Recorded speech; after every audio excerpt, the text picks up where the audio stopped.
और एक बड़ी खबर है भीलवाड़ा से। यहां लुटेरों का आतंक छाया हुआ है। लुटेरे आतंक मचा रहे हैं। मंदिर में घुसकर पुजारी से न केवल मारपीट की बल्कि नकदी भी लूट ली। देखिए, नींबू मिर्ची बेचने वाले को इन लुटेरों ने पीटा और वहां भी लूट की वारदात को अंजाम दिया। साथ ही एक अन्य शख्स को भी लूट कर घायल कर दिया। दिल्ली से भीलवाड़ा पहुंचे एक युवक को भी इन बदमाशों ने लूटने की कोशिश की। कार में सवार होकर निकला युवक और खुद को किसी तरह से बचाया। घायलों को महात्मा गांधी अस्पताल में भर्ती कराया गया है। पुलिस मामले की जांच में जुटी है।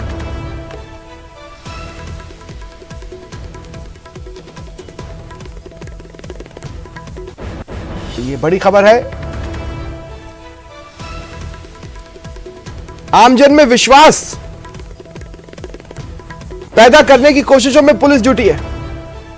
अपराधियों में खौफ पैदा करने की कोशिशों में पुलिस जुटी है, लेकिन अपराधी इस हद तक बेखौफ हैं कि आमजन में विश्वास भी कम हो रहा है और कानून व्यवस्था पर भरोसा भी। जमकर उत्पात मचाया है लुटेरों ने। एक मंदिर में घुसे पुजारी से मारपीट की नकदी लूट ली। नींबू मिर्ची बेचने वाले एक गरीब को पीटा और वहां भी लूट की वारदात को अंजाम दिया। एक अन्य शख्स को भी लूट लिया गया और मारपीट कर घायल कर दिया गया। इधर दिल्ली से भीलवाड़ा एक युवक पहुंचा था, उससे भी लूटने की कोशिश की। हालांकि यह युवक किसी तरह कार में सवार होकर वहां से भाग निकला और खुद को बचाने में सफल रहा। जो घायल हुए उन्हें महात्मा गांधी अस्पताल में भर्ती करवाया गया है। सहयोगी राहुल इस वक्त मेरे साथ फोन लाइन पर मौजूद है। राहुल, ये एक ही गिरोह लुटेरों का जिसने इन सारी वारदातों को अंजाम दिया है या अलग अलग है? जी, जिस प्रकार से देखा जाए, रात को 1 बजे से घटनाक्रम सामने आना शुरू हुआ था। रात को पहले मंदिर में जाकर पंडित के साथ मारपीट की गई, उससे लूटा गया और उसके बाद मारपीट की गई। उसके बाद ये लुटेरों के जो मंसूबे थे वहां पे भी नहीं रुके, वो आगे बढ़ते गए। जो जहां रास्ते में दिखा उसके साथ लूट करते गए, उन्हें मारते गए।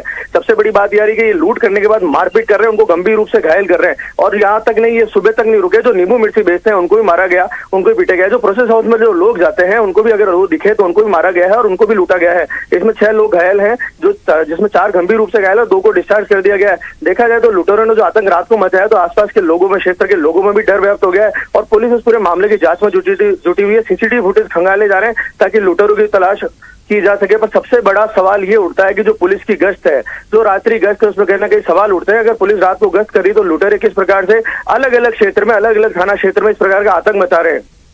ये कुछ ऐसा लग रहा है जैसे फिल्मों में देखते हैं, नहीं? गुंडों की एक टोली निकलती है सड़कों पर, एक जगह एक वारदात करती है, आगे बढ़ती है, वारदात करती है, आगे बढ़ती है, वारदात करती है और लोगों में खौफ पैदा करती है।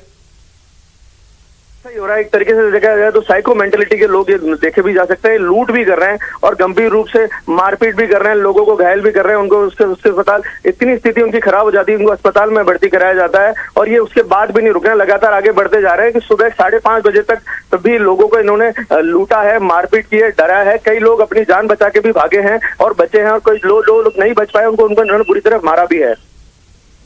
मैं राहुल आपसे पूछना चाहता हूं, वो जो युवक जिसे लूटने की कोशिश की लेकिन वो कार में सवार होकर भागने में सफल रहा, उससे अगर आपकी बातचीत हुई हो, ये लुटेरे उसको क्या कह रहे थे, आपस में क्या बातचीत कर रहे थे, क्या किसी ने किसी का नाम लिया था?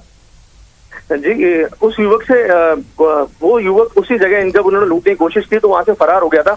हमारी एक युवक से जरूर बात हुई जो प्रोसेस हाउस में सुबह जाता है। 5 बजे का समय था, वो बस का इंतजार कर रहा था, वो वहां खड़ा था। ये लुटेरे वहां पहुंचे, 5-6 जनों की गैंग में वहां पहुंचे और पहले उसके बैग को छीनने की कोशिश की गई और जब उसने युवक ने बैग नहीं छोड़ा तो उसके साथ मारपीट की गई। उसको भी गंभीर रूप से घायल किया गया, उसके सर पे भी चोट आई है और उसके बाद लुटेरे वहां से फरार हो गए और इस व्यक्ति को आसपास के लोगों ने वहां पहुंच के तिला ठीक करके बचाया।